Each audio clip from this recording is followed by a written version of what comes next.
오늘 말씀은 자녀의 사랑 특권이라는 말씀으로 우리의 자녀이신 우리를 사랑해 주시는 주님께서 어떤 특권을 주시는가 함께 살펴보도록 하겠습니다. 잠깐 기도하겠습니다. 사랑의 하나님 아버지, 오늘도 주님 앞에 나아옵니다. 세상의 종로로 타지 않고 하나님의 자녀로서 특권을 누리며 살아가는 우리가 되게 하여 주시옵소서. 주님을 바라보며 나아갑니다. 예수 그리스도의 이름으로 기도합니다. 아멘. 여러분 행복한 명절 보내셨습니까? 예. 명절에 가족들이 모이면 이제 여러 가지를 그냥 무의식적으로 깨닫게 되지만 그 중에 크게 깨닫는 것 중에 하나가 내가 아들이었고 딸이었구나. 또 한편으로는 내가 부모이구나 라는 것을 가족들이 다 모이면 깨닫게 됩니다. 부모님을 찾아뵈면서는 내가 부모이기 전에 아들이고 딸이었구나, 누군가에게서 내가 나왔구나 라는 것을 알게 되죠. 일상의 자녀들을 키우고 여러 가지 읽다가 보다가 보면 모든 것을 잊어버리고 앞으로만 나아가게 되는데, 그 어느 순간 가족들이 함께 모이면 그때 내가 자녀였다는 것을 알게 되는 것입니다. 또 한편으로는 조카들에게도 명절 용돈을 주면서 이제 내가 어른이 됐구나, 내가 부모구나 라는 것을 깨닫게 됩니다. 이전까지는 세배하고 돈 받는 것이 가장 즐거운 때가 있었는데 어느새부터인가 내가 용돈을 줘야 되고 세뱃돈을 줘야 되는 입장에 서게 된 것입니다. 저희도 이번에 이제 조카들이 총 세보니까 13명이더라고요. 제가 또 맞사위이기도 하고 또 이 작은 아빠이기도 해서 이게 봉투가 이게 진짜 많더라고요. 그러면서 내가 이제 어른이구나, 내가 부모 역할을 해야 되는구나 라는 것을 알게 됩니다. 그런데 우리는 교회에 와서 우리 자신에 대해서는 알게 되죠. 우리는 나이가 많건 적건간에 상관없이 하나님의 자녀다라는 것을 알게 됩니다. 내가 하나님의 자녀구나. 이 세상에서는 그 누군가의 역할, 홀로 고독할 때도 있고 어려울 때도 있는데, 이곳 교회에 오면 하나님께서 나를 자녀 삼아 주셨고 내가 하나님의 자녀구나 라는 것을 깨닫습니다. 그래서 기도할 때 우리가 자주 뭐라고 부르죠? 하나님 아버지라고 부르죠. 그런데 곰곰이 생각해 보면 우리가 처음부터 하나님을 아버지라고 부를 수 있었던 것은 아닙니다. 오늘 성경에도 우리가 원래는 종이었다라고 말합니다. 오늘 하나님께서 사도 바울을 통해 우리의 신분이 변화됐다라고 말씀하십니다. 함께 1절과 2절 말씀 함께 봉독해 보겠습니다. 시작. 내가 또 말하노니 유업을 이을 자가 모든 것의 주인이나 어렸을 동안에는 종과 다름이 없어서 그 아버지가 정한 때까지 후견인과 청지기 아래에 있나니. 아멘. 당시 로마는 미성년자, 성인이 되기 전까지의 사람들에게는 시민의 권리를 주지 않았습니다. 14세까지 아버지가 지정하는 후견인 아래에 있어야 됩니다. 우리나라 민법에서도 부모에 있는 유산을 물려받기까지, 성인이 될 때까지는 후견인이 있어야 하죠. 아버지는 자녀가 정말로 믿을 만한 한 사람을 정해놓고 그 사람을 아들이 그때까지 성인으로서 능력을 갖출 때까지 후견인으로서 지정해 놓는 것입니다. 그리고 당시 로마 시대 때는 25세까지 아버지가 정말로 신뢰하는 종 중에 하나를 청지기로 놓고, 그 전까지는 미성년자인 성인이 아닌 아들은 후견인이나 청지기보다 더 권리가 없는 종처럼 보입니다. 왜냐하면 후견인이 옆에 있고 그리고 청지기가 25세까지 그 모든 재산을 관리하기 때문입니다. 아들이 그 재산을 좀 쓰려고 해도 청지기의 허락을 맡아야 됐죠. 그래서 후견인이나 청지기의 허락이 있어야 무엇인가를 할 수 있는 종과 똑같은 신세였던 것입니다. 그런데 이제 아버지가 정한 나이가 되고 로마법이 정한 나이가 되면 어떻게 됩니까? 이제 성인이다. 로마 시민이다. 법적으로 유산뿐만 아니라 아버지로부터 받은 내가 로마인의 권리를 누리게 되는 것입니다. 이처럼 그리스도인들도 하나님께서 이미 자녀로서 예정해 주셨지만 유대인과 헬라인이나 모두 율법 아래 살게 하셨죠. 왜냐하면 하나님의 백성답게 살아갈 수 있는 지침이 율법밖에 없었기 때문에 그렇습니다. 종되었던 이스라엘 백성들을 끌어내면서 하나님을 경외하고 하나님을 사랑하고 이웃을 사랑하기 위한 그 지침을 하나님께서 주셨죠. 이게 율법이죠. 진짜 하나님의 백성답게 살아가기 위해서는 이 법밖에 없었던 것입니다. 그러나 하나님의 살아있는 아들, 말씀 자체이신 그분이 오면 이 율법은 필요가 없죠. 예수 그리스도를 믿고 그분의 말씀에 순종하며 따르는 것으로 충분한 것입니다. 이 율법은 더 이상 효력이 없습니다. 하나님의 아들, 이 율법을 만드신 하나님이신 그분이 육체를 입고 우리에게 오셨잖아요. 율법의 제정자가 오셨는데 이 율법이 뭐가 필요하겠습니까? 여기서 알 수 있는 하나님께서 주시는 자녀의 특권은 무엇입니까? 첫 번째는 종에서 자녀로 바뀌었다는 것입니다. 하나님께서 우리의 신분을 종에서 자녀로 변화시켜 주셨습니다.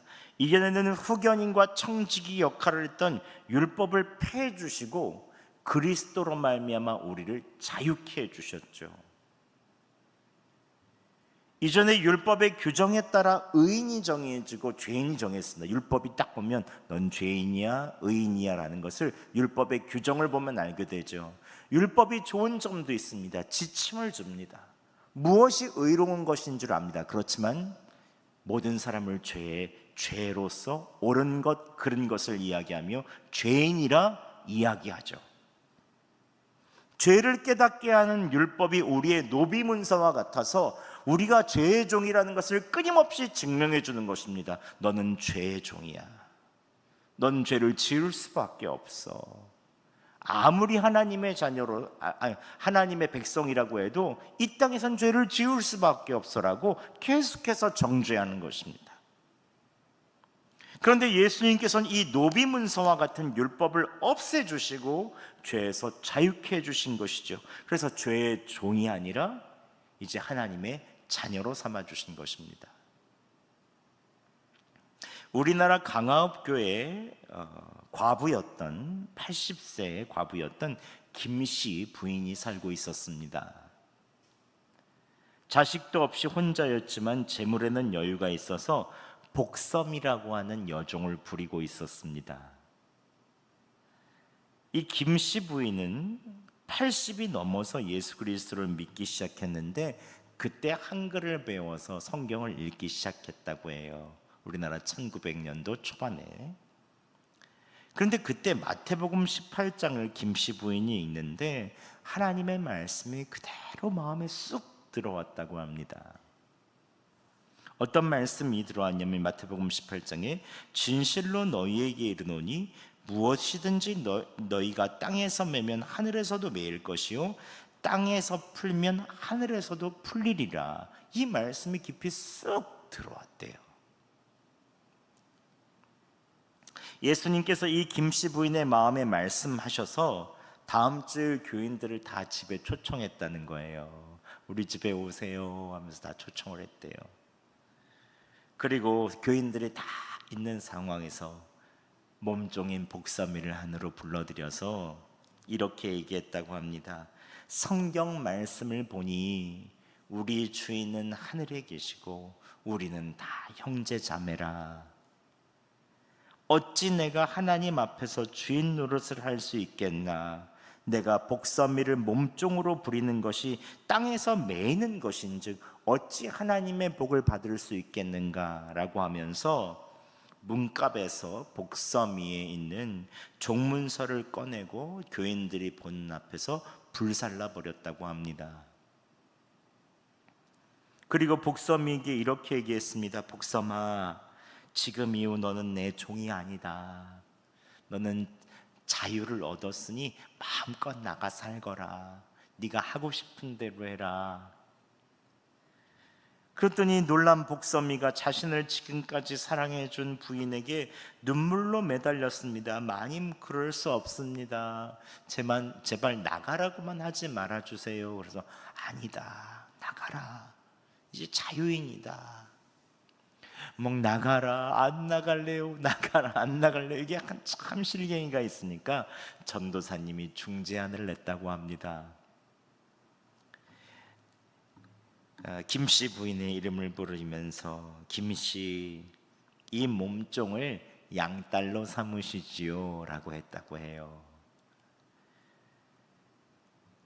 그때 이런 권면을 받아들여서 과부인 김씨 부인은 이 복서미를 양딸로 삼고 정말 친딸 이상으로 아낌없이 사랑해줬고, 이 양녀로 신분이 바뀐 복서미는 정말 하나님 아버지를 섬기듯 지극정성으로 이 김씨 부인을 모셨다고 합니다.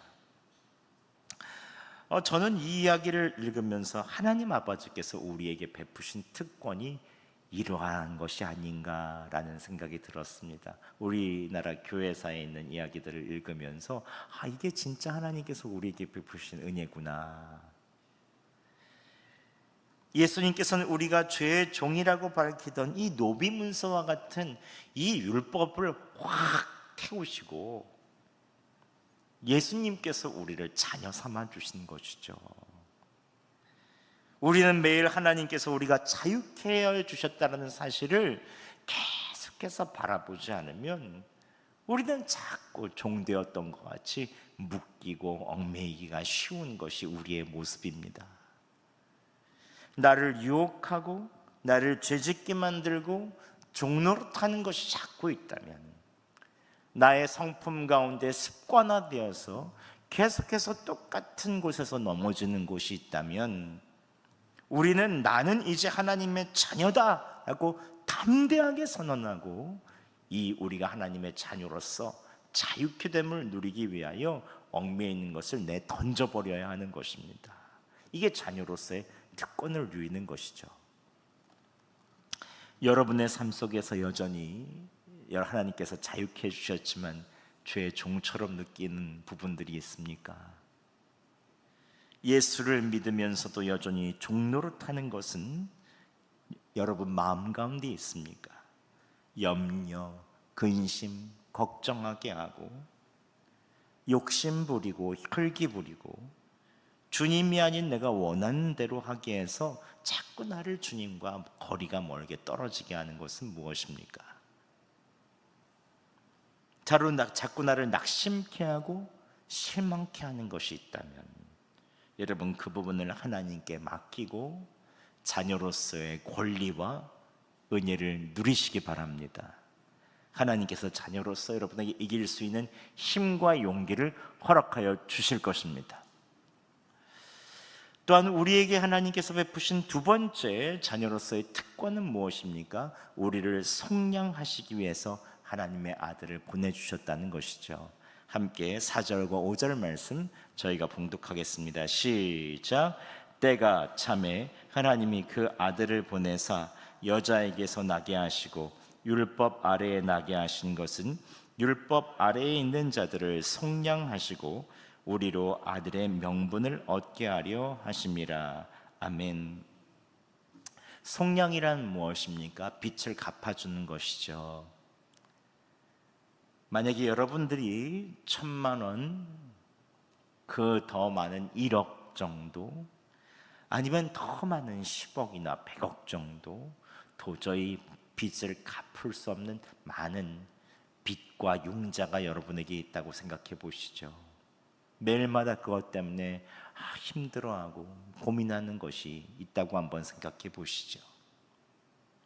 그런데 어느 날 갑자기 한 사람이 와서 그 빚을 여러분 다 갚아주고 그 채무에서 탕감해주고 채무에서 해방시켜 준다면 여러분 그 사람에 있어서에는 그 희생에 대해서 얼마나 감사하겠습니까? 그런데 예수님께서 우리의 죄의 빚을 대신 다 지시고 다 갚아주시고 속량하시고 해방시켜 주셨다는 것이죠. 저는 예수 그리스도의 속량을 생각할 때마다 신명기 28장을 자주 봅니다. 신명기 28장에는 예수님의 하나님의 말씀에 순종했을 때, 즉 율법에 순종했을 때에 있는 축복과 율법에 불순종했을 때의 저주가 계속해서 나옵니다. 여러분 신명기 28장을 한번 보면 정말로 자세하게 나와 있습니다. 그런데 하나님의 말씀을 순종했을 때의 축복은 총 68절 중에 14절인데 나머지 이 54절이 되는 말씀이 다 불순종했을 때의 저주가 쓰여 있습니다. 율법을 지키지 못할 가능성이 많으니 너 이렇게 하면 정말로 벌 줄 거야. 그러니까 그렇게 하지 마라고 하는 하나님의 경고가 거기 써 있는 것이죠. 그런데 거기에 제가 예전에도 한번 말씀드린 적이 있었는데 이런 구절이 있어요. 저는 쭉 자주 이 구절들을 묵상하다 보면 이 구절이 깊이 확 나오더라고요. 요즘 현대인의 문제들이 잘 나오는 구절인데요. 함께 54절과 56절 말씀 함께 봉독해 보겠습니다. 시작. 너희 중에 온유하고 연약한 남자까지도 그의 형제와 그의 품의 아내와 그의 남은 자녀를 미운 눈으로 바라보며 또 너희 중에 온유하고 연약한 부녀 곧 온유하고 연약하여 자기 발바닥으로 땅을 밟아보지도 아니하던 자라도 자기 품의 남편과 자기 자녀를 미운 눈으로 바라보며. 아멘. 그럼 얼마나 곱게 자랐으면 땅을 밟아보지도 않았겠습니까? 얼마나 가정교육을 잘 받고 명문가에서 태어났으면 마음도 온유하고 그리고 연약하고 그리고 항상 모든 것들을 사람들이 다 받들어준 사람이겠습니까? 마음에 쓴뿌리가 있겠습니까? 그런데 이 사람이 하나님의 말씀에 대하여 불순종하기 시작하면 우상을 섬기거나 안식일법을 어기거나 하나님과 이웃을 사랑하지 않는 그 작은 어떤 것이라도 하나님께서 율법에 있는 율법이 우리를 죄인으로 정죄하는 순간 우리에게 이러한 저주가 내린다는 것입니다. 온유하고 연약한 남자라도 형제와 품의 아내와 자녀들을 미운 눈으로 바라보는 것입니다. 잠깐 뭔가 해도 다 미운 것입니다. 다 눈에 거치는 것이죠. 왜 이래 저래? 도대체 왜 그런 거야? 온유하고 연약한 부녀일지라도 자기 품의 남편과 자기 자녀를 미운 눈으로 바라본다는 것입니다. 아무리 곱게 자라고 학력이 높고 집안이 좋아서 땅을 발바닥으로 밟아보지도 못해도 하나님께서 미운 눈을 주시면 미워지는 것입니다. 그런데 여러분, 승진을 못하고 좀 돈을 못 벌고 손해를 본다고 해도 가족들이 나를 믿어주고 끝까지 나를 감싸준다면 이 얼마나 기쁜 일입니까? 근데 이 모든 것이 있어도 집안에 돌아갔는데 명절끼리 가족끼리 미워하고 싸우고 못마땅하게 하고 계속 서로 오고 가는 말이 좋지 않다고 생각해 보시죠. 이것만큼 지옥이 어디 있습니까? 즉 하나님의 말씀대로 살지 않을 때 우리의 삶은 이와 같이 척박하고 메마르게 된다는 것입니다. 여러분 현대인에 있는 삶을 보십시오. 우리나라에 있어서의 자살률이 1위라고 하고 또 거기에 있어서는 가족끼리 헤어지는 이혼율도 만만치 않다고 합니다. 하나님의 말씀대로 살지 않을 때 우리의 삶은 이와 같이 척박하고 메마르게 되는 것이죠. 그런데 이것을 막아주시고 이기게 해주시는 유일한 답은 무엇입니까? 예수 그리스도입니다. 하나님께서 하나님의 아들이신 예수 그리스도를 보내주셔서 우리에게 내릴 모든 저주를 다 막아주시고 그 값을 청산해 주시고 우리에게 삶을 새롭게 하시는 선물을 주시겠다고 오늘 약속하시는 것입니다. 당시에는 자녀가 미워도 예수 그리스도를 붙잡으면 그 자녀가 사랑스러워진다는 것입니다. 당시에는 아내가 미워도 예수 그리스도를 바라보면 사랑하고 미안하게 된다는 것입니다. 왜 그런 것입니까? 예수님께서 우리에게 감당해야 될 그 모든 죄의 대가를 다 이미 치러주셨습니다. 속량해 주셨습니다. 회개하기만 하면 하나님께서는 가장 좋은 것으로 바꿔주시고 그 일들까지도 하나님께서 더 큰 은혜로 바꿔주시죠. 이게 바로 예수 그리스도 아니십니까? 우리가 믿는 예수 그리스도, 예수님의 속량, 예수 그리스도의 희생이 있기 때문에 우리는 하나님 앞에 당당히 설 수가 있는 것이죠. 저도 하루에도 몇 번씩 저의 죄의 습관, 욕망, 제 멋대로 하고 싶은 마음들, 수많은 욕심들이 불쑥불쑥 올라옵니다. 하지만 그것을 덮어주시고 다시 한번 이길 수 있게 하시는 것은 바로 예수 그리스도시죠. 여러분, 나를 위해 모든 죄를 속량하신 예수 그리스도를 바라보시기 바랍니다. 주님께서 여러분을 새롭게 하시고 여러분의 삶에 가장 좋은 것으로 채워주실 것입니다. 마지막으로 하나님께서 자녀인 우리에게 베푸시는 제일 중요한 특권이 남았습니다. 세 번째는 아들의 영을 우리 마음 가운데 보내주셨다는 것입니다. 따라해 보겠습니다. 아들의 영을 우리 마음 가운데 보내주셨다. 함께 6절과 7절 말씀 함께 봉독하겠습니다. 시작. 너희가 아들이므로 하나님이 그 아들의 영을 우리 마음 가운데 보내사 아빠 아버지라 부르게 하셨느니라.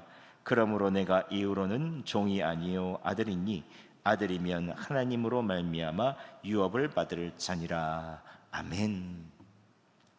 하나님께서는 우리가 예수 그리스도를 믿는 순간 우리의 신분을 변화시켜 주시고 아들로 또 속량하실 뿐만 아니라 제일 중요한 것은 아들의 영을 우리 마음 가운데 보내주셨다는 것입니다. 우리 마음에 성령을 주셔서 우리가 하나님을 아빠, 아버지라고 부를 수 있게 하셨다는 것이죠. 이것은 우리가 너무 익숙해져서 당연한 것 아니야 라고 생각할 수 있겠지만 예수님 당시 유대인들은 이것을 꿈도 꾸지 못했습니다. 왜냐하면 여호와 하나님의 이름을 아빠, 아버지라고 부르는 것은 너무 불경스러운 일이었습니다. 왜냐하면 하나님의 이름은 너무 거룩하고 두려운 분이었습니다. 하나님의 얼굴을 부르면 죽었죠. 그래서 성경에서 여호와라는 단어가 나오면 그 이름이 너무 거룩해서 그 이름을 아도나이, 나의 주님이라고 바꿔 불렀어요. 여호와, 하나님의 이름을 그 자체로 부르는 것이 너무 힘들었어요. 그래서 그 모음을 잊어버릴 정도로 수천 년 동안 그 이름을 아도나이라고 불러서 자음만 있었어요. 자음만. 히브리어는 자음만 있거든요. 그래서 요즘 다시 학자들이 연구하는 것으로 이 이름을 여호와가 아니라 야훼라고 불러야 되는 것이 아니냐, 그것이 원래 음가 아니냐, 이렇게 추측할 정도로 그 이름은 너무나 거룩한 이름이었습니다. 그런데 오늘 하나님께서 어떻게 우리에게 부르라고 말씀하십니까? 아빠, 아버지. 아빠, 아버지. 이것은 이 세상 사람 중에 유일하게 하나님의 아들이신 예수님만 부를 수 있는 이름이었습니다. 그 거룩한 이름을 누가 이렇게 부를 수 있습니까? 그런데 예수 그리스도를 믿는 사람들 마음 가운데 성령, 아들의 영을 보내주셨기 때문에 우리가 아빠, 아버지라고 부를 수 있는 것입니다. 그래서 하나님 아버지, 하나님 아버지, 더 친밀하게 우리 도와주세요. 함께 해주세요. 하늘나라 천국의 유업을 이어받을 자로서 우리가 다 아빠, 아버지라고 부를 수 있게 됐다는 것이죠. 물론 우리의 마음은 완전하지 않습니다. 흠이 있기도 합니다. 때로는 부끄러운 생각들도 있기도 하죠. 실수도 있고 때때로는 하지 말아야 될 생각을 할 때도 있습니다. 그러나 하나님께서는 우리 마음 가운데 아들의 영을 보내주셔서 괜찮다, 너는 내 사랑하는 내 아들이다, 내 딸이다, 내가 너를 속량했고 내가 너를 구원했다. 그래서 주님께서는 아빠, 아버지라고 부르게 하신 것입니다. 여러분, 이 크신 사랑으로 한번 불러보겠습니다. 아빠, 아빠 하나님, 아빠 하나님, 아버지 하나님. 뭐 이렇게 예, 어색해 하세요? 예, 우리 다 아버지, 아빠 부르잖아요. 예, 멀리 계신 분처럼 생각하지 말고 기도할 때도 아빠 한번 불러보세요. 아버지, 아빠. 우리나라 분들은 아버지 하면 굉장히 멀게 보이죠. 그래서 어떤 분들은 이렇게도 얘기합니다. 엄마, 엄마. 하나님은 뭐 성이 없으시니까 엄마는 또 이렇게 부르면 또 하나님 어머니 또 이단 아니냐 이런 분도 계신데, 그런 게 말고는 친밀하게 아빠, 아빠 이렇게 좀 불러봐야 합니다. 말씀을 맺겠습니다. 본문에 나타나는 아들의 특권은 무엇입니까? 하나님께서 예수 그리스도를 중심으로 우리를 종에서 자유로 변화시켜 주셨습니다. 또한 죄의 값을 대신 치름으로 속량하심으로 우리에게 다시 한번 자유케 하여 주셨습니다. 마지막으로 성령을 보내주심으로 자녀로서 아빠, 아버지라 부르며 확신 있게 살게 하여 주셨습니다.